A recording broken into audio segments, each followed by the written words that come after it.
Reed, we're back. PG Tips, we're back. A little hiatus, a little bit of time off, and now we're back. Brilliant. I've got a tan. Me too. Can't tell. Let's not start that. Right, okay.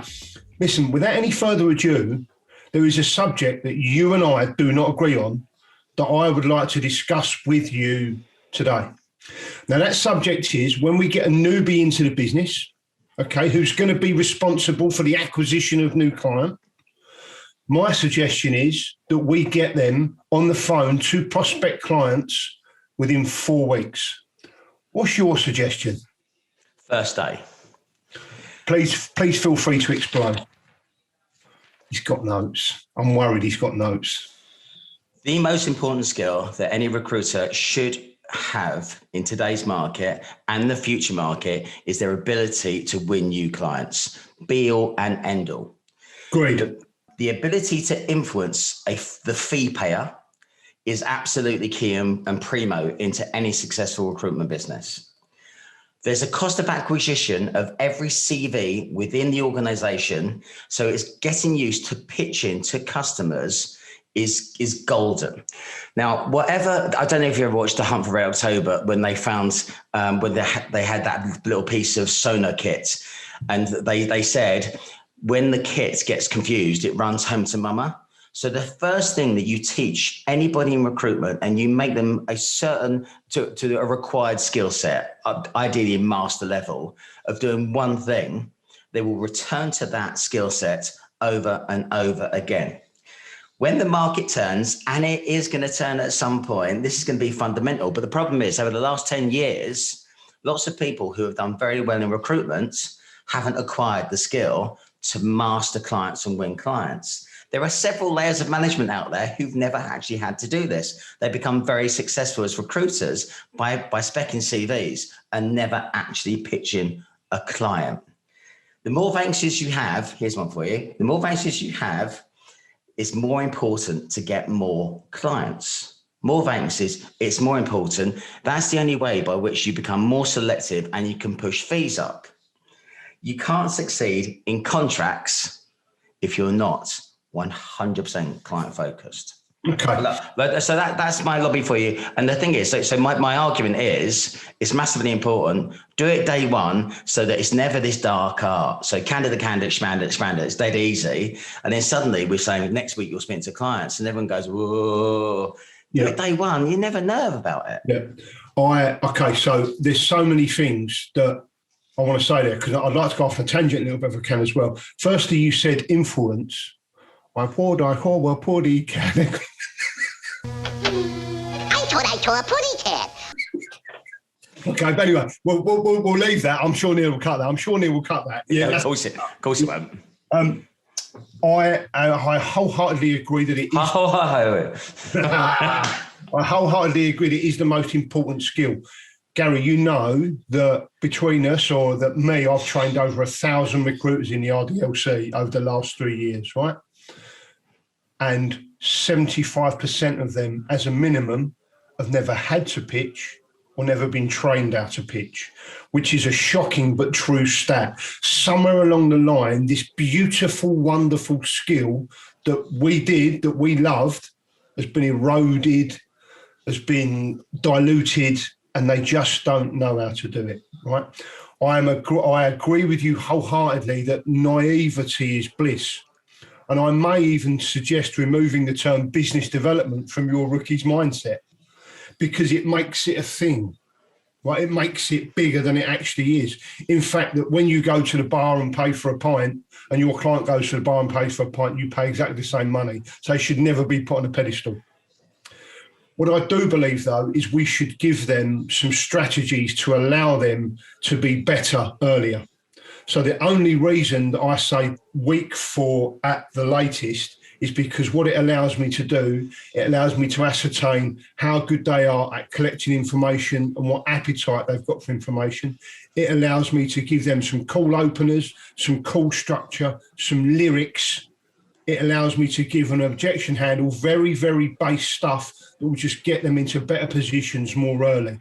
Now, I'm also a fan of suggesting you can never mess up a BD call. right? If you're enthusiastic, polite, you've got a smile on your face and you ask for business, you can't mess it up.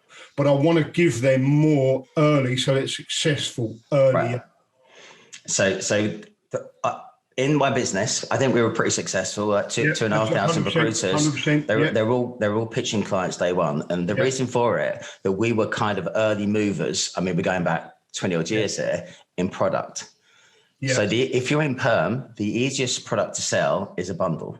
So the first question you always ask is, Trevor, before we get into this, based on your knowledge, based on current churn rates, based on what you know is in the pipeline and all of your experience, how many people like this you likely to need over the course of rolling 12 months? Yep. Teach them that one line.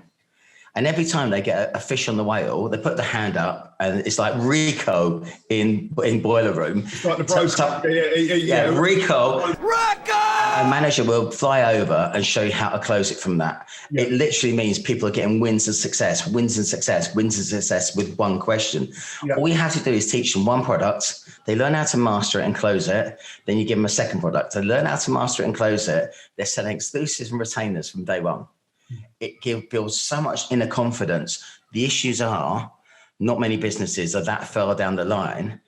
They build out a product suite and then they think that's enough. Then they take it out with a bit of email campaigning and LinkedIn marketing. There's no such thing as marketing in recruitment. It's email campaigning and LinkedIn marketing.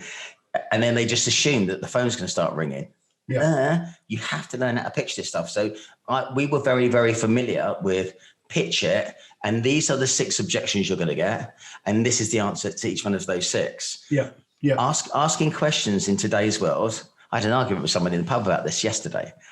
Asking questions of customers in today's world, I don't think that's the way to get any business. Being insightful and knowing that this is going to be an issue for them and coming up with a solution, your product is the way forward. Yeah. Okay, good. And by the way, once again, there's a couple of things I need to pay homage to in terms of what you've said there.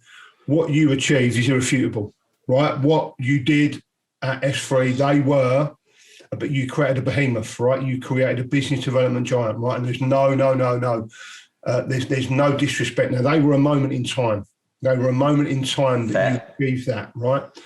And I don't believe that we can make comparisons with what you achieved and what the people in our community can achieve, because we need to, our job, you and I, is to appeal to the masses. Our job, you and I, is to drive the best of best practice, but it's to appeal to the masses, right? And I think I can probably name, and I won't name them because that would be totally unfair.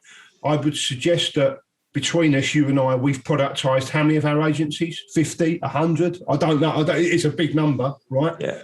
But I could probably count on one hand those that have driven through the practices that we trained and are selling those products properly.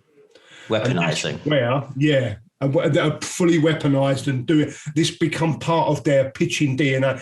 They've become their go-to, first of all. There's quite an interesting thing that you talk about BD and delivery.